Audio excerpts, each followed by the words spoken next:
10, 9, 8, 7, 6, 5, 4, 3, 2, 1. Nate puts the knee. There's a shot on net. Score! Touchdown, Stillwater! Scalia for 3. Yeah! Score! Score! Oh! Ponies up 2! Pony pride for life.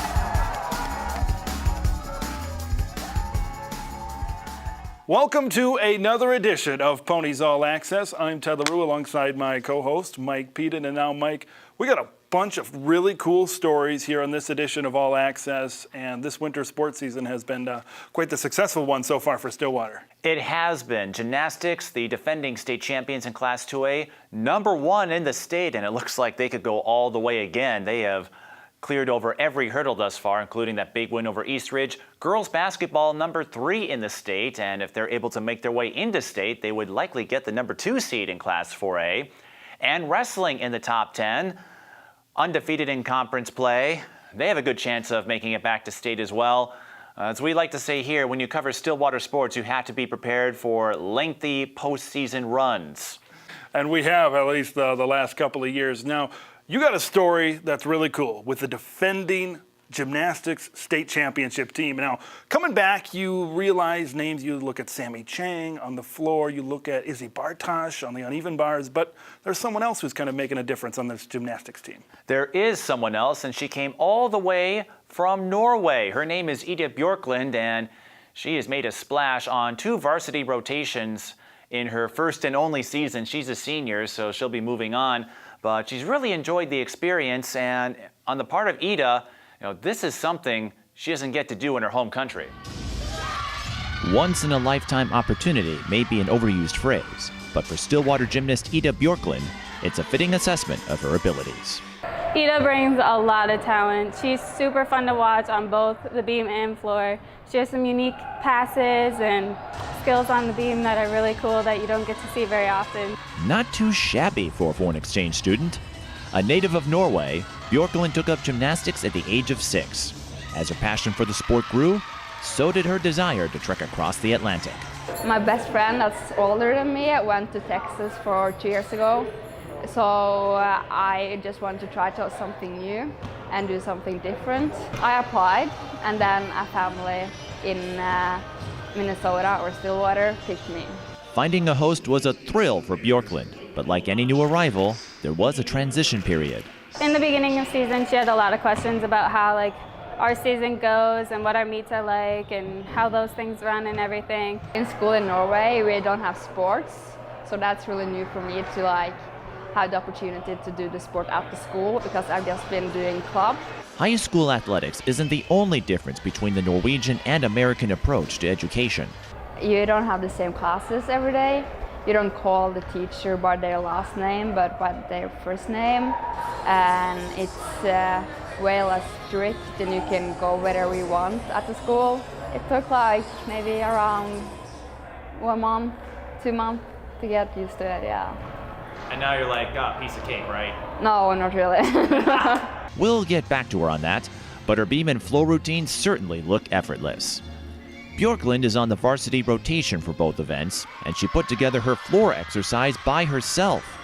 Every time she takes the floor, she leaps up with elements rarely seen at prep meets. For floor, she has a lot of cool combinations, lots of cool jumps out of her passes and cool flips out of all her stuff, different. I guess in her beam routine, she has a side summy, which is something that you see in the Olympics, and an aerial, which is still super uncommon. She's such a hardworking girl, so she always motivates girls in the gym. She's super funny, always keeping us laughing and having a good time while still working hard. Bjorklund's stateside teammates have given her the Minnesota welcome, bringing her to sporting events, landmarks, and local eateries. No matter the experience, the senior embraces every moment. And my favorite part of having the opportunity to experience a year like this is probably to get to know a lot of people, another culture, another language. The defending Class 2A state champions hope to give Bjorklund the experience of a state title. And there's even talk of travel plans in the future. We do Snapchat a lot, so I hope that we can continue to Snapchat each other and talk about what we're doing and stuff.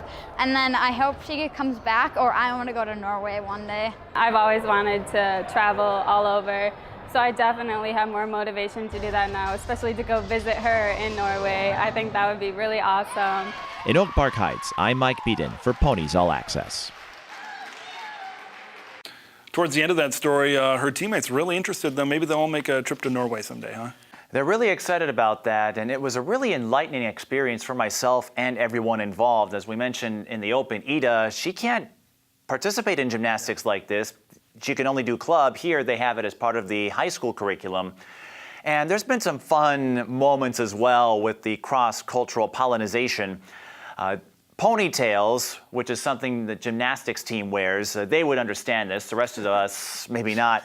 But they brought it up. There's a group chat, and Ida wasn't quite sure what that meant, so she sent pictures of ponytails, like tails on actual ponies.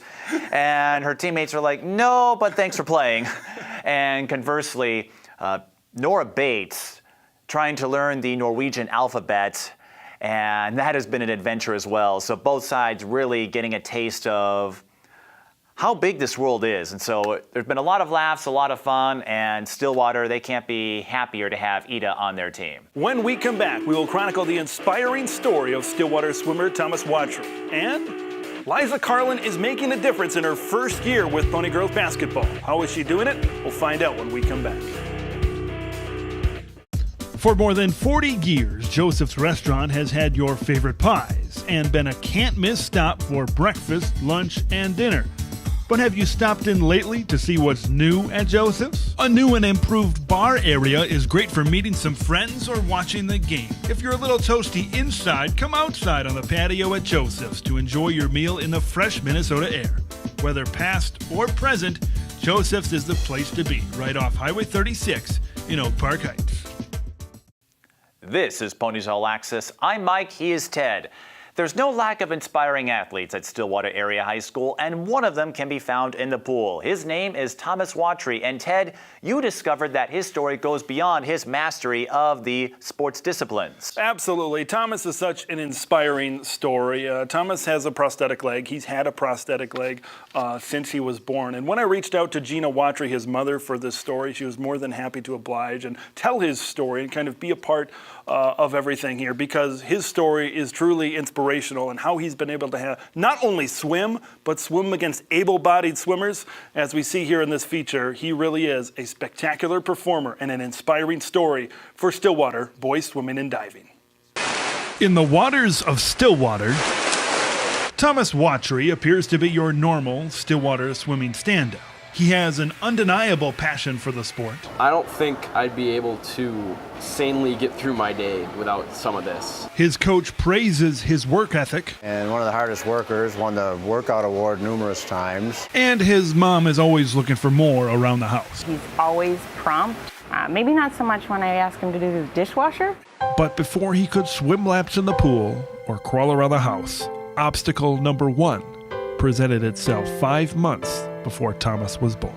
And at first they weren't quite sure what was going on, but it was very clear that what they could tell was the femur bone, your thigh bone, was significantly shorter on the right side versus the left. A didn't tell B to grow correctly, and it wasn't until he was born that we fully grasped the significance of the birth defects. His femur was 40% short, his tibia 10% short. He was missing his fibula and had a partial knee. But Tony and Gina Watry were believers in what was yet to come.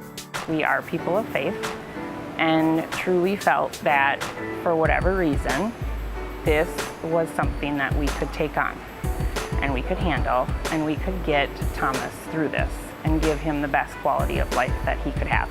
For Thomas, the best quality has always been water quality. From the very beginning, he was destined to be a swimmer. He was always just kind of from the beginning a fish, if you want to say. He always loved the water. Like most kids, I went through swim lessons and I learned the basic strokes, kind of just breathing techniques and whatever, just going through lessons. Eventually, the lessons evolved into more, and so did Thomas's passion and desire to achieve his swimming goals. I knew that there's still so much more that I can get to, that I'd have to keep getting faster, and technique would have to get better, and everything just has to keep excelling so that I can get even farther. Right off the bat, he just got it. All 4 strokes, even the breaststroke, which is hard for him to kick, he got it. As Thomas got older, he got stronger, swimming beyond every obstacle in his way, overcoming a broken leg during his first varsity season, qualifying for the emerging team of U.S. Paralympic swimming at age 15. He has overcome, but still has mountains to climb and conquer. There's so much out there for him, and it's just so great to see this for him as his parent. Well, I think it's valuable to see a guy like that put 100% into something and stay motivated. If I play it right and I continue to do what I've been doing, I'm hoping I can be doing this for quite some time. For Thomas, the best is yet to come. Reporting for Ponies All Access from Stillwater Middle School, I'm Ted LaRue. Woo! Way to go, Thomas! Ted, that was an amazing story, and I have to imagine Thomas Wattree's inspirational outreach touched you in a way. Yeah, I think Thomas Wattree inspires everybody that he kind of comes in contact with, because when you look at his story, he kind of, just by his nature, he kind of has to work twice as hard as everybody else in the pool. And for him to swim with able-bodied swimmers and what he's been able to do, the accomplishments, making key section qualifying times and qualifying for U.S. Paralympic swimming at age 15 is unbelievable. Talking to his mom and talking to him, he's got hopes for the Paralympic team in 2020 when the Olympics head to Tokyo. So he's definitely got a lot ahead of him, no question about that. Switching from the pool to the hardwood, this guy over here probably knows as much as anybody when it comes to the Stillwater girls basketball team. And there's been one key new player on the team, Liza Carlin. I think a lot of people know her by now. You said she's a walking double-double at some points in her career. What makes her transfer to Stillwater girls basketball this year so important? It's important because it gave Stillwater a presence in the post they haven't had in the last couple of years. But Liza Carlin is an embodiment of the stretch 4. And when Carlin knew she wanted to make a change from St. Paul Central, having some connections at Stillwater, as you're about to see, went a long way to making her a Pony. Want to know what a stretch 4 looks like? In Stillwater, Liza Carlin embodies that role. And there's Liza Carlin with their first basket as a member of the Stillwater Ponies. You think she'd only shoot like shots in the lane and stuff, but she has a really good jump shot outside too and can hit down the 3. My coach has always told me to know how to play all 5 positions, and I know I'm definitely 6'2", 6'3", so a lot of people would label me as like a post, but I think it's super important to know how to play all positions. The junior fell in love with the sport in 2nd grade. Her high school career began at St. Paul Central, where she put up big numbers as a freshman and sophomore. At Central, they kind of needed a little bit of everything, and so it was a really good opportunity for me to work on my ball handling and my shooting. Carlin was a walking double-double, but her competitive nature desired something more, so she made the move to Stillwater. One of the reasons that Stillwater is just a really attractive school was just a sense of community and how everyone seems to support all athletes. It doesn't hurt that Carlin now gets to play alongside Sarah Scalia, her AAU teammate at North Tartan. Work ethic is huge. I really like to play with people that have the same passion for the game that I do. And so I definitely saw that in Sarah right away, and that's, I think, what's made her playing with her so great. She's just really nice and funny, and we click, obviously, and I'm glad she came here to play with me one more year because it means a lot, and she's a really good friend. Carlin's all-around abilities enhance Stillwater's transformation. They're still the highest scoring team in the Suburban East Conference, and more success could follow. No matter what, Carlin will help lead the herd. Coach Taylor did make me a captain this year, so it's definitely helped me to use my voice on the court and start being a vocal leader, lead by example. She takes a lot of pressure off Alexis and I, and that helps a lot too, because last year, obviously Alexis helped coming in, and then this year Liza coming in creates a lot of trouble for the other teams to be able to try to figure out how they're gonna guard us 3. And since we're talking about ponies, who would win a game of horse between Carlin and Scalia? In a game of horse, I'd just shoot from half court probably. Now, I don't know if she can make it all the way there. Whenever I miss, though, that it might be a little trouble, so it kind of depends on who starts. In Oak Park Heights, I'm Mike Beaton for Ponies All Access. I would sure love to see Liza and Sarah go at it in a game of force. Maybe throw you in there. You know, that could be fun too. That might be a tease for some of you watching in the future. They'll beat me. Mark it down. They'll beat me, no question. But in all seriousness, Liza has really taken a lot of the pressure off of Sarah and Alexis, where the majority of the scoring came from last year. Why is that so important to have someone like Liza on this team where, you know, she can go out and score, 15 points and grab 7 boards in a game? Well, to go a long way in Class 4A, you need depth in your starting 5. It's not good enough just to have 1 or 2 dynamic playmakers. Having that third option really gives you a balance, a depth. Last year with Sarah Scalia and Alexis Pratt, if they had trouble knocking down their shots or if the 3 wasn't dropping, the Ponies would run into trouble. And there's still a little bit of that this year, but Liza Carlin can score down low. She can hang with the best of them in the post. Her 3-point stroke gives them range beyond the arc. That's not something you see a lot of at the high school level. I think the biggest thing that's helping her evolve in her junior season is how happy she is. At St. Paul Central, there were some rough spots, and I heard there were some misgivings, maybe not the best culture for her to develop as a player, and Liza is someone who wants to be the best at everything she does. And at Stillwater, she'll have a chance to do that, and this isn't going to be a one-hit wonder. Next year, she'll get to work alongside Gianna Carr, Amber Scalia, so Liza Carlin, I think, will be the name we hear a lot of next season. When we come back here on Ponies All Access, one wrestler on the mat for Stillwater Wrestling is going above and beyond all across the country. We'll have his story when we come back. Hey, let's check out this park.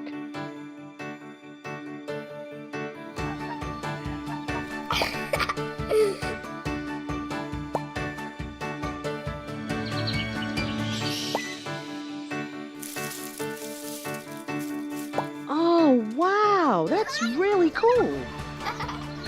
To find a great local park or forest near you, go to discovertheforest.org. The Stillwater Ponies wrestling team is coming off a Section 4 championship and a trip to state last season. This year, more of the same. Part of that is because of Reed Ballantyne, a wrestler that's not only grappling amongst the top wrestlers in Minnesota, but all across the country, as Pete Winslow reports. They say hard work pays off, and no one knows that better than wrestler Reed Ballantyne. It's in my blood. My parents are that way. I grew up around hard work. Dad owns a concrete company, so I've been around hard work all my life, and it's all I know, really. And it's this kind of hard work and dedication that has led Ballantyne to back-to-back individual state wrestling tournament championships. When it's time to wrestle, I'm there. I'm just kind of in my zone, just doing what I love. And winning state, I think I deserved it. Like I said, I worked really hard, and it's a great experience, and it just gave me more motivation to go, and I want to win it 3 more times. You heard that right, 3 more times, as Ballantyne is only a sophomore at Stillwater, and Coach Tim Hartung is excited to see what he can still accomplish. He was a leader from day one, not only through what he says, but what he does is the most important thing. One of the hardest working kids on our team, if not the hardest worker, leads by example. When it comes to toughness, these guys were able to watch him go through an 8th grade campaign undefeated with a state championship, and that's pretty tough to do as an 8th grader in any sport, yet in the sport of wrestling. So from a toughness standpoint, he's always an example. When he gets back on the mat, he's not going to miss a beat. He's hungry. As a 2-time returning state champ, sometimes you see the fire or the burn a little bit disappear from kids. He's just as hungry now as he was as an 8th grader, which is kudos to what he's motivated to accomplish. And to think all of this started because he read the newspaper one day. Then I saw an ad in the paper that start wrestling in the youth, so I came and went to a practice, and I've been hooked ever since. I just love it, love the one-on-one aspect of it. That's my favorite part about it. And although wrestling is a one-on-one sport, Ballantyne always puts the team's success above his own. I love being here. I love my team. I think we all get along really well. We all have the same goal, and that is to be the best we can be. And I'm most proud that we, to date, have not been outfought by the opponent. Ballantyne has high expectations for himself as he continues his historic wrestling career at Stillwater, but isn't too caught up in all of the attention he is receiving. I think it's not really the accolades I'm in it for. I want to be the best wrestler I can possibly be. I think that's what pushes me to get out of bed and work my very hardest any day. And he's got 3 years left to build on that. He will walk away from this program as the best Stillwater wrestler to ever walk through these doors and be in this building. That's not his goal, but that's going to be something that is what he's going to be. And he's not only leading this team by how he goes about it, but he's really setting the pace for this program. There's going to be kids that already in the Pee Wee K1, 2, 3 that they're looking at those banners with his name on it already and his picture over there with blood coming down his face, and they're already thinking, how can I be like that guy? And programs that have had a Reed Ballantyne, they'll be the first to tell you, guys like that don't come along every day. Reporting for Ponies All Access, I'm Pete Winslow. A lot of cool stories on this edition of Ponies All Access, and we had some fun doing them, didn't we? We did, although I'm not sure how I would feel about doing that horse story with Sarah Scalia and Liza Carlin. I have a feeling those two would leave me in the dust. But a lot of excitement to look forward to as we enter the postseason. We'll be back in March to recap all the winter sports. But Dad, I know there's at least 3 teams who we think have a good chance of reaching the state tournament. We'd even talk about skiing, defending state champions. Alpine and Nordic. Right, both Alpine and Nordic. So we're going to have a long winter ahead of us here, but it's a lot of fun getting a taste of the inspiration, the drive, and a reason why Stillwater is successful across so many athletics here. I mean, we mentioned at the top of the season, all the way back in August, trying to match last year's 15-section titles, 5 state championships. Well, they're well on their way. Fall was pretty good. Winter is looking pretty good as well. We'll be back in the spring for the winter wrap-up. Until then, he's Mike Pete and I'm Chad LaRue. We'll see you down the road. Oh, puts the knee. There's a shot on net. Score! Touchdown, Stillwater! Scalia for 3. Yeah! Score! Score! Oh! Ponies up 2! Pony pride for life.